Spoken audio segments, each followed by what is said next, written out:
బాగున్నావా? బాగున్నా. తీసుకెళ్ళి లోపల పెట్టండి.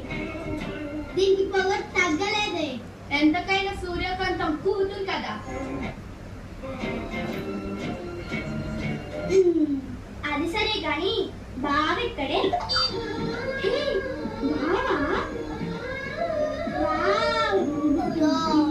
హీరలనుకున్నాడే. రియలీ? అందుకని చేసుకుంటున్నానే.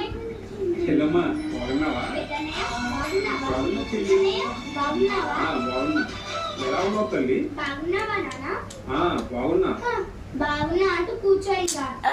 నా పెళ్ళి ఎలా చేస్తావో. సరే గాని బయట నుంచో పెడతారా? లోపలికి రాని మరి ఇంకా కూతుర్ని వాకిట్లో నుంచో పెట్టారు. లోపలికి తీసుకెళ్ళరా? లోపలికి తీసుకెళ్ళండి. ఇది బాగుంది. చంద్రకాంతం అంటే ఉంటది.